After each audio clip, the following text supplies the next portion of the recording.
இங்கே பாருங்க, ஹைட்ரஜனோட இணைதிறன் 1, குளோரின் ஒரு ஹைட்ரஜன், அது கூட ஒரு குளோரின் வந்து கூட ஒரு ஹைட்ரஜன் ஆட் ஆகிருக்காங்க. இப்போ இணைதிறன் என்ன? 1, குளோரினுடைய இணைதிறன். இதை பார்த்து அப்படியே சொல்லலாம். ஆக்சிஜனுக்கு இணைதிறன் 2, ஆனால் 2 ஹைட்ரஜன் ஆட் பண்ணிட்டார். அமோனியா சரியா? நைட்ரஜன் NH3 தான் என்னது? Ammonia NH3. அமோனியமுக்கு என்ன வருதுன்னு பார்த்தோம், 4+ அமோனியம். அப்போ என்ன ஆகுதுங்க? நைட்ரஜனுடைய இணைதிறன் 3, மீத்தேன் கார்பனோட இணைதிறன் 4. இதை மட்டும் கொடுத்துட்டு கேட்பாங்க, அவ்வளோதான். இதெல்லாம் தேவையில்ல, விட்டுருங்க.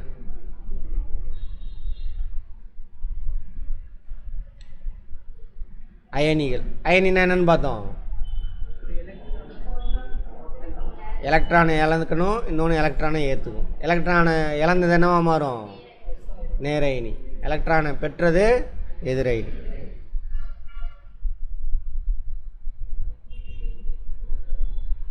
எலக்ட்ரானை இழப்பதால் ஒரு அணுவில் புரோட்டான்களின் எண்ணிக்கை அதிகரிக்கிறது. புரோட்டானுடைய எண்ணிக்கை அதிகரிக்குமா? எலக்ட்ரானோட அதிகமாக இருக்கும், அதை தான் சொல்கிறாங்க. ஓகேவா? எலக்ட்ரானோட அதிகமாக இருக்கும். அதுக்கு பேர் என்னது? நேரயனி. அதான் போட்டிருக்காங்க. அவ்வொன்று நேர்மின் சுமையை பெறுகிறது. இத்தகைய நேர்மின் சுமை அல்லது எதிர்மின் சுமை பெற்ற அணுக்களே அயனிகள் என. நேர்மின் சுமையை பெறணும்னா என்ன பண்ணணும்? எலக்ட்ரானை இழக்கணும். எதிர்மின் சுமை பெறணும்னா என்ன பண்ணணும்? எலக்ட்ரானை வாங்கிக்கணும். அவ்வளோதான்.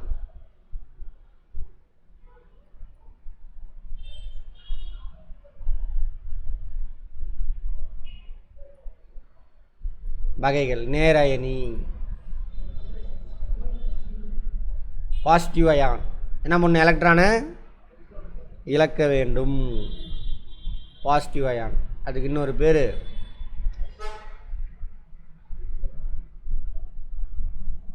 கேட்டயான்ஸ். பாசிட்டிவ் அயானுக்கு இன்னொரு பேர் என்னது? கேட்டயான்.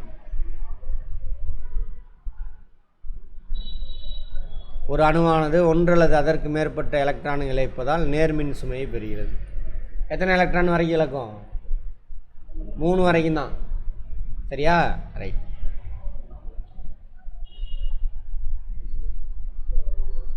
நேரயனி தொகுப்பு. சோடியம் அணுவானது நிலைத்த தன்மையை பெறுவதற்காக ஒரு எலக்ட்ரானை இழந்து நேர்மின் சுமை கொண்ட சோடியம் நேரயனியாக மாறுகிறது.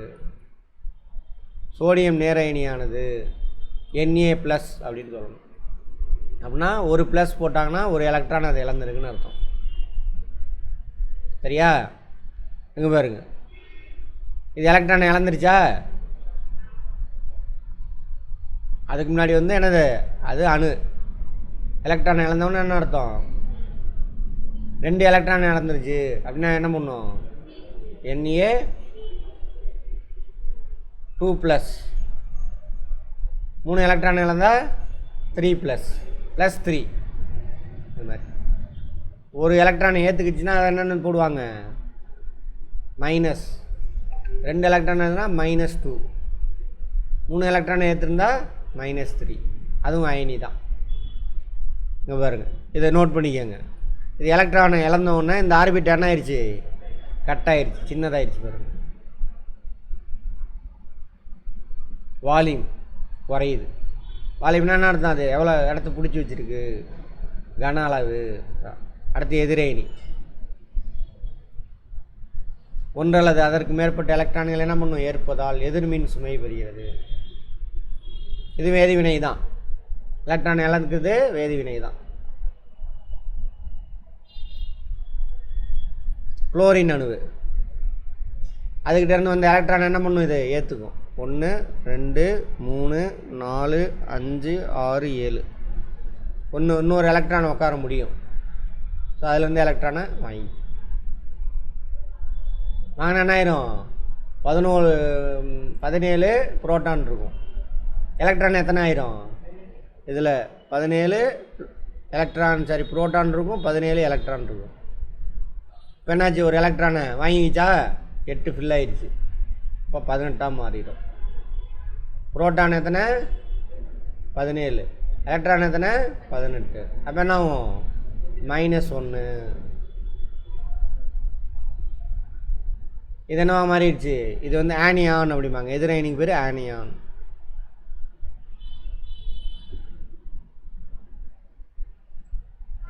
நேரயனிக்கு பேர் கேட்டையான்.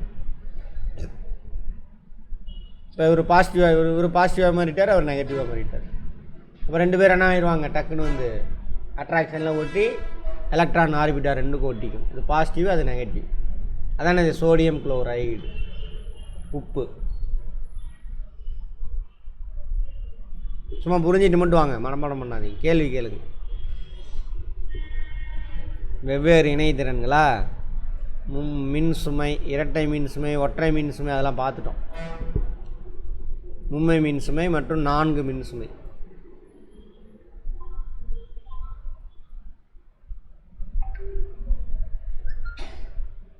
இதெல்லாம் வேண்டாம், நம்ம கொடுங்க, ரொம்ப அதிகம்.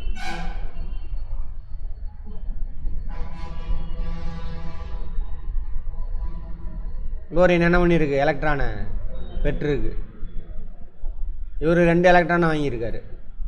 இவர் என்ன பண்ணியிருக்காரு? 3 எலக்ட்ரானை வாங்கியிருக்காரு. நைட்ரேட்டு எல்லாம் உப்பு தான்.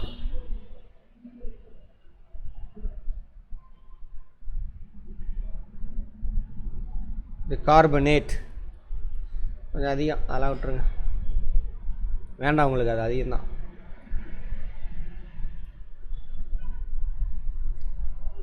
இணைதிறன் 1 2 3 அப்படின்னா என்ன அர்த்தம்?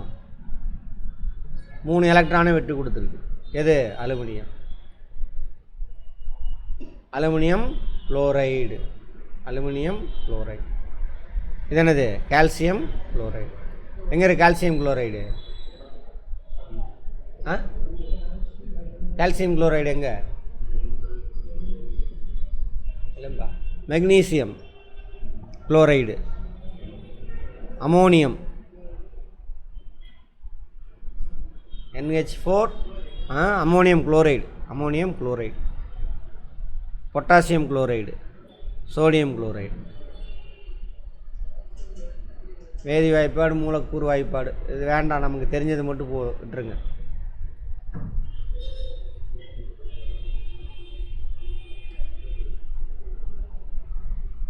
அதெல்லாம் வேண்டாம், அதிகம்.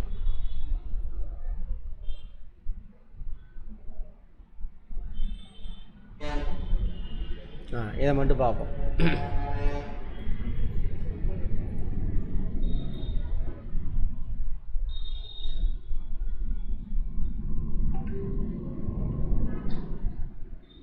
வேதியியல் வாய்ப்பாடு எழுதுகிறோம்ல, இதெல்லாம் வேதி வினையில் ஈடுபடக்கூடிய 2 பொருள். அதை லெஃப்ட் சைடு எழுதணும். வேதி வினை நடக்கிறது இங்கே. இந்த ஏரோவில் என்ன பண்ணுனாக்கா, அந்த வேதி வினை நடக்கணும்னா அதுக்கான சுச்சுவேஷன். இப்போ ஒளிச்சேர்க்கை நடக்குதா, எங்கே நடக்கும் ஒளிச்சேர்க்கை? குளோரோஃபைல், அதை இங்கே எழுதணும். குளோரோஃபைல் அங்கே தான் நடக்குது. வேறு என்ன வேணும்? ஒளிச்சேர்க்கை நடக்க சன்லைட், அதை இங்கே கீழே எழுதணும், அல்லது மேலே மாற்றி எழுதிக்கலாம். இங்கே எதெல்லாம் உள்ளே போணுச்சோ அங்கே எல்லாம் ரிட்டன் கிடைக்கணும். இதை நல்லா புரிஞ்சு வச்சுருந்தீங்கன்னா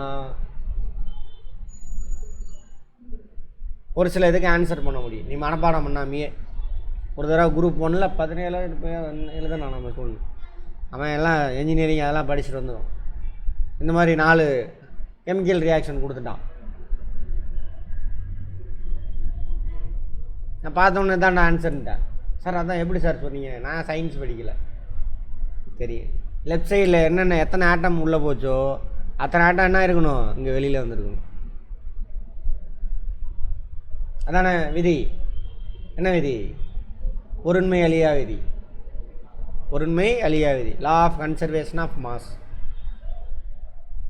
டோட்டல் போட்டு சொல்லிட்டேன் இந்த ஆன்சர். அப்படி அதுக்கெல்லாம் ஃபார்முலாவில் மனப்பாடம் பண்ண தேவையில்லை. கெமிக்கல் ரியாக்ஷனை இதில் எது கரெக்டுன்னு கேட்டிருந்தான். இதுதான் கரெக்டு, இதுதான் குழு. மனப்பாடம் பண்ணிகிட்டு இருப்பானுங்க உட்காந்து. கெமிக்கல் ரியாக்ஷன் தேவையில்லை. அந்த மாதிரி கொஸ்டின் நீ இதை புரிஞ்சிருந்தால் அது ஆன்சர் போட்டுரும்.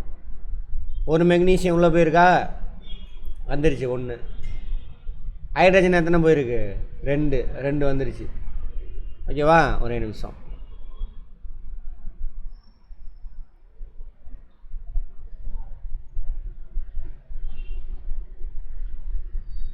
ரெண்டு வெளியில் வந்துடுச்சு.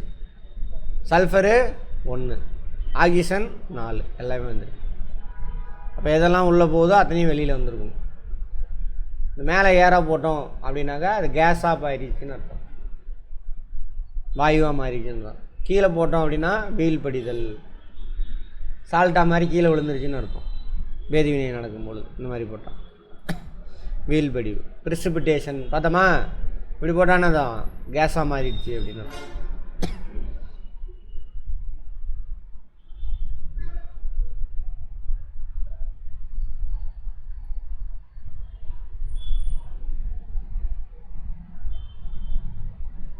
அதை வச்சு அதை நீங்கள் சமன் செய்தல் அதெல்லாம் வேண்டாம் நமக்கு, இது கொஞ்சம் ஓவர்.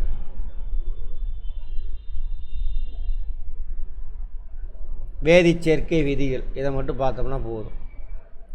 இந்த விதிப்படி தான் இப்போ எல்லா பொருளும் தயாரிக்கிறானுங்க. சரியா? இன்னும் 2-3 விதி இருக்கும். ஒன்று பொருண்மை எளியா விதி பார்த்தோமா, பொருள் ஆக்கு அழிக்கவும் முடியாது, ஒரு வகையான பொருள் தானே ஆகும். இன்னொரு வகையான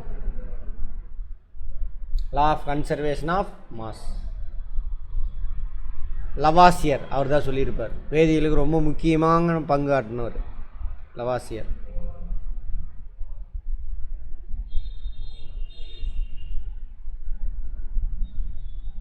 இந்த விதியை சொன்னது யாருன்னு கூட கேட்பாங்க, பார்த்துக்கங்க.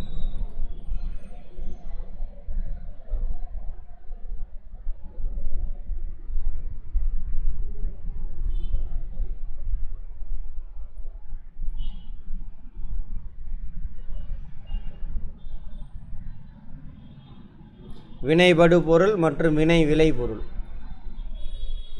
சரியா? ரியாக்டன், ப்ராடக்ட். லெஃப்ட் சைடில் உள்ளது என்னது? இப்போ நான் பார்த்தோம்ல, எதெல்லாம் உள்ளே போணுச்சோ வெளியில் அதெல்லாம் வந்திருக்கணும்.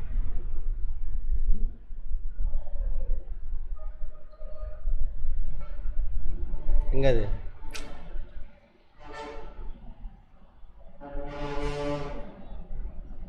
லெஃப்ட் சைடில் உள்ளே போனதெல்லாம் நான் அங்கே ரைட் சைடில் வந்துருக்கணும். 2 ஹைட்ரஜனு 2 ஆக்சிஜன். அது மாதிரி இப்போ முன்னாடி 2 போட்டிங்கன்னா அர்த்தம் 2 H2O இருக்குன்னு அர்த்தம். ஒரு H2O. இது கீழே எழுதுனா இந்த ஹைட்ரஜன் மட்டும் 2 இருக்குன்னு அர்த்தம். முன்னாடி எழுதுனா என்ன அர்த்தம்? H2Oவே 2 இருக்குன்னு அர்த்தம். இப்போ 4 ஹைட்ரஜன். தப்பு இது. அப்படின்னா இது தப்பு. 4 ஹைட்ரஜன் வரணும். அப்போ 2 H2O, 1 O2, 1 O2. அப்படி சரியா? ஆமாம், சரியாக போச்சு. இதில் ஒரு ஆக்சிஜன், இதில் ஒரு ஆக்சிஜன். அந்த மாதிரி அந்த விதிப்படி தான் அதெல்லாம் கண்டுபிடிக்கிறாங்க. நிறைகளுக்கு இடையான தொடர்பினை பற்றி கூறினார். இவ்விதிப்படி ஒரு வேதிவினையில் நிகழும் பொழுது உருவாகும் வினை விளை பொருட்களின் மொத்த நிறையானது வினைபடு பொருளின் மொத்த நிறைக்கு சமம். அந்த விதிப்படி தான் அந்த இது சால்வ் பண்ணால் இங்கேயும் சொல்கிறாங்க. நிறைய ஆக்கவோ அழிக்கவோ முடியாது. எத்தனை ஆட்டம் உள்ளே போச்சுன்னா அத்தனை ஆட்டம் தான் வந்துருக்கணும். வேதி வினையில் என்ன நடக்காது? ஆட்டமெல்லாம் அழிக்க மாட்டாங்க, அழிக்க முடியாது. அடுத்தது நிறை அழிவின்மை விதி என கூறலாம். இப்போ நம்ம உடம்பு வளரணும்னா என்ன அர்த்தம்? பொருள் கொடுக்கணும். சாப்பாடு சாப்பிட்டா தான் உடம்பு வளரும், இல்லைனா வளராது. பூம்பா வளருது அப்படின்னா பொய்ன்னு அர்த்தம். இங்கே கிராம் அப்படின்னு போட்டிருக்கிறது என்ன சார் அப்படின்னா நிறையன். நிறையன்னு அர்த்தம்? எத்தனை புரோட்டானு எத்தனை எலக்ட்ரான். Sorry, electron, neutron. நைட்ரஜனுடைய நிறையன் எவ்வளோ சார்னா 14. ஒரு நைட்ரஜன் ஆட்டமுடைய நிறை தான் இது 14. இங்கே என்ன இருக்குது? 2 நைட்ரஜன் இருக்குது. நிறைய வச்சு சொல்கிறாங்க. ஸோ 28 கிராம்னு சொல்கிறாங்க. நிறைய என்ன கிராமில் சொல்கிறாங்க, வேறு ஒன்றும் இல்லை. அடுத்தது 3 H2O. ஒரு ஹைட்ரஜனுடைய நிறை என்னென்ன? ஒரே ஒரு புரோட்டான் தானே இருக்கும், 1. அப்போ 3 H2O.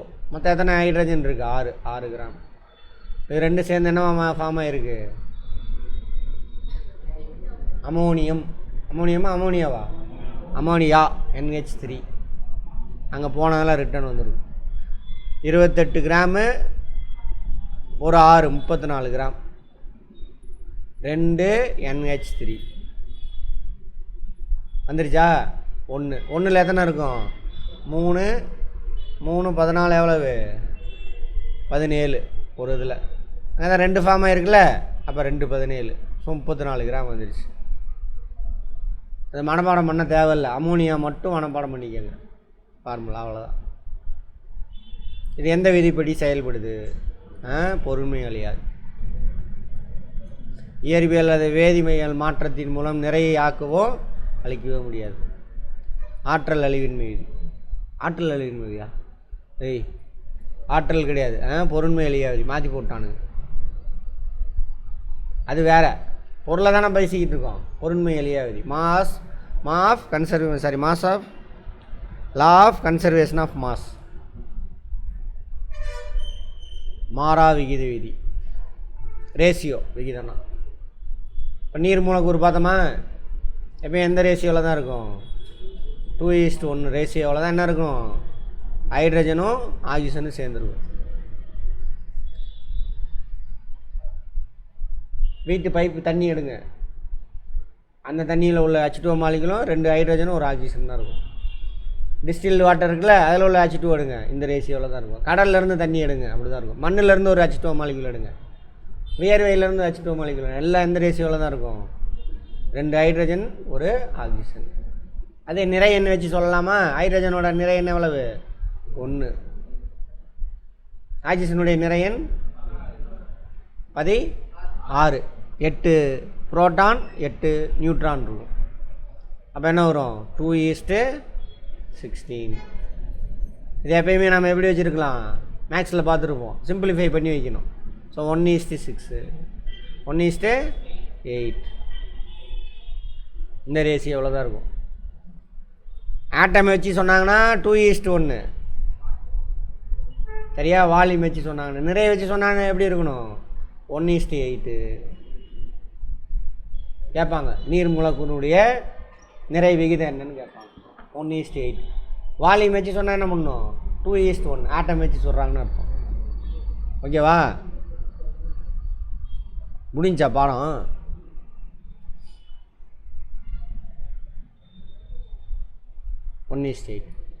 நிறை விகிதம், ஹைட்ரஜன் மற்றும் ஆக்சிஜனுடைய நிறை விகிதம். ஓகேவா, ஏன் அங்கே வரைக்கும் பார்த்தாச்சு. அதே என்ன சொன்ன, வால்யூம் கன அளவு விகிதம் கேட்டால் எப்படி எழுதணும், 2:1. நீர் மூலக்கூறின் கன அளவு விகிதம் கேட்டாக்கணும். அதே எங்கே பாருங்கள், ஹைட்ரஜனை பின்னாடி போட்டு ஆக்சிஜனை முன்னாடி போட்டான்னு வச்சுக்கோங்க, ஆக்சிஜன் மற்றும் ஹைட்ரஜனுடைய நிறை விகிதம் என்ன நீர் மூலக்கூறுலன்னு கேட்டால் எப்படி எழுதணும், 8:1 அப்படின்னு எழுதணும். பார்த்துக்கணும், எந்த ஆர்டரில் கேட்குறானோ அந்த ஆர்டரில் தான் எழுதணும். மேக்ஸ் பார்த்தோமா, மேக்ஸ் போய் பாருங்கள் எல்லோரும். பாடம் முடிஞ்சா, தேவையானதுக்கு மட்டும் கேட்குறேன் சொல்லுங்கள், தேவையில்லாதெல்லாம் விட்டுருங்க.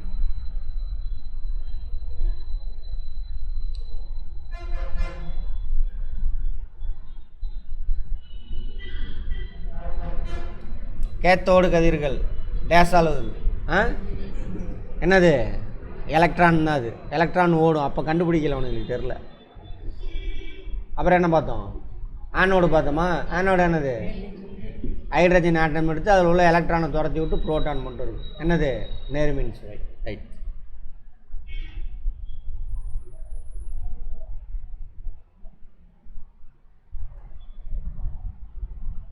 கார்பன் டை ஆக்சைடு முறையில் தயாரிக்கப்பட்டாலும் அதில் கார்பன் மற்றும் ஆக்சிஜனுடைய நிறை விகிதம் மாறாமல் இருப்பு டேஸ் விதியை நிரூபிக்கிறது. என்ன விதி, பொருண்மை அழியா விதி. இந்த விதியெல்லாம் பின்னாடி வரும், பார்ப்போம். பொருண்மை அழியா விதியா, கரெக்டாக அது தப்பு. மாறா விகித விதி. என்ன விதி, மாறா விகித விதி. 1:8 அந்த ரேஷியோவில் தான் இருக்கும். நீரில் ஹைட்ரஜன் மற்றும் ஆக்சிஜன் ஆகிய டேஸ் நிறை விகிதத்தில் இருக்கும். Hydrogen oxygen 1:8. டால்டனின் கூற்றுகளுள் எந்த கூற்று மாற்றம் அடையாமல் உள்ளது? அணுவை பிளக்க முடியுமா? முடியும். இதெல்லாம் மாறிடுச்சு.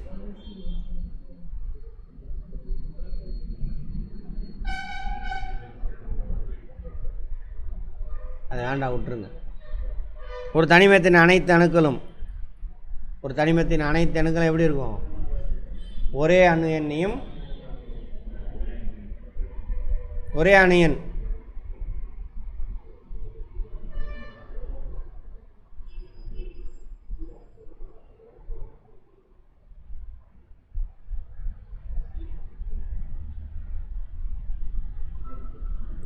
ஒரே அணு எண்ணையும் நிறை எண்ணையும் கொண்டு இருக்கும். வேறுபட்ட நிறை எண் வந்தால் என்ன ஆயிரும்? ஐசோடோப்பாக மாறிடும். ஓகேவா? அங்கே இருக்கிறதுல மோஸ்ட் அப்ராப்ரியேட்டான ஒரே அணு எண்ணையும் நிறை எண்ணையும் கொண்டு. டேஸ் என்பது ஒரு தனிமத்தின் சிறிய துகள். என்னது? அணு. அந்த தனிமத்தின் அணுக்கள் எல்லாம் எப்படி இருக்கும்? ஒரே, இப்போ தான் பார்த்தோம், அணு எண்ணையும் ஒரே மாதிரியான நிறை எண்ணையும் கொண்டு. ஒரு தனிமமானது டேஸ் மாதிரியான அணுக்களால் உருவாக்கப்பட்டது. ஒரே மாதிரியான அணுக்கள். ஒரு அணுவான டேஸ் மற்றும் டேஸ் ஆகிய துகள்களால் ஆனது. ஒரு அணு புரோட்டான், எலக்ட்ரான், நியூட்ரான். எதிர்மின் சுமை கொண்ட அயனி டேஸ் என்ன அழைக்கப்படும்? எதிர் அயனி. இங்கிலீஷில் ஆனியான். சரியா? நேர்மின் சுமை கொண்ட அயனி நேர் அயனி. இங்கிலீஷில் கேட்டயான்.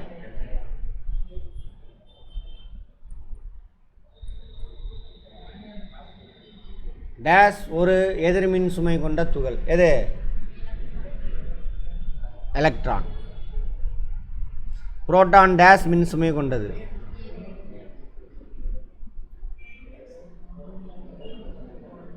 நோக்கி விளக்கம் அடையுமா? அது நம்ம அந்த எக்ஸ்பெரிமெண்ட்டில் வரும்.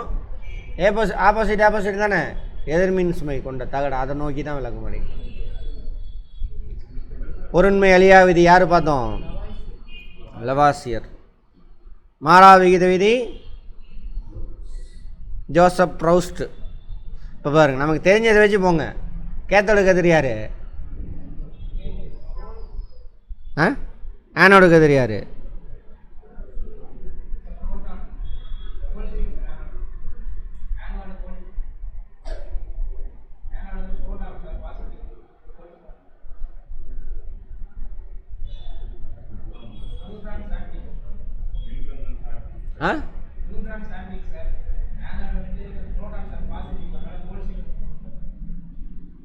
நாலா?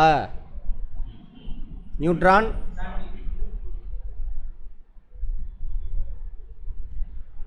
அடுத்தது நியூட்ரான் போட்டாச்சா? இன்னும் வேற யார் இருக்கா? கேத்தோடு இவர் 3, இவர் 2. மாறா விகித விதி சொன்னது யார்? Joseph browsed. எடுத்துக்காட்டு எது? நீர் மூலக்கூறு.